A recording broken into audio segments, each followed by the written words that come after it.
Asia মহাদেশ অন্যতম শক্তিশালী বলা যায়।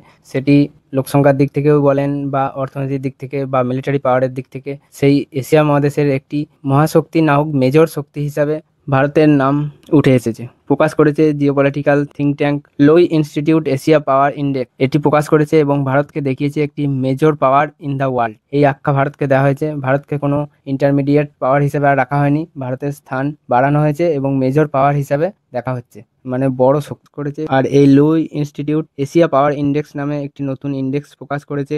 আর এশিয়া পাওয়ার ইন্ডেক্সে ভারতের স্থান হচ্ছে 3 নম্বর। রাশিয়া এবং জাপানেরও ওপরে স্থান দেওয়া হয়েছে ভারতকে। অপারেশন সিন্দুরের মেনশন করেছে এবং বলেছে অপারেশন সিন্দুরের জন্যই ভারতের ইন্ডেক্সে অনেকটা স্থান উন্নতি ঘটেছে। অপারেশন সিন্দুরে যেভাবে পাকিস্তানের হাওয়া বার করে দিয়েছিল ভারতীয় মিলিটারি, তা সত্যিই উল্লেখযোগ্য এবং এটি এখন অনেক দশক পর্যন্ত পাকিস্তান সহ পুরো বিশ্বের মনে থাকে। আর এই ইন্ডেক্স শুধু মিলিটারি পাওয়ার নয়, অর্থনীতি, রেজিলেন্স মানে কতটা ধাক্কা সহ্য করতে পারবে, এই সমস্তর ওপর নির্ভর করে বার করা হয়েছে। সবার প্রথমেই আছে আমেরিকা, তারপর চায়না, তারপর হচ্ছে ইন্ডিয়া। মিলিটারি পাওয়ার ছাড়াও অর্থনীতি এবং অর্থনৈতিক সম্পর্ক, এছাড়া কূটনৈতিক সম্পর্ক অন্য দেশের সাথে কেমন আছে, এছাড়া মিলিটারি ডিল, বিভিন্ন দেশের সাথে যে মিলিটারির যে বিভিন্ন রকম কোঅপারেশনের জন্য ডিল করে রাখে সেগুলোও দেখা হয়েছে। এছাড়াও কালচারাল পাওয়ার কেমন, এই সমস্ত কিছুর ওপর ভিত্তি করে এই লিস্টটি বানানো হয়েছে। এবং ভারতের পর আছে জাপান, মানে রাশিয়ার ওপরে স্থান দেওয়া হয়েছে জাপানকে। এর আগের বছর পর্যন্ত ভারতকে রাখা হতো মিডিল পাওয়ার হিসাবে। প্রথমে থাকতো ইউএসএ এবং চায়না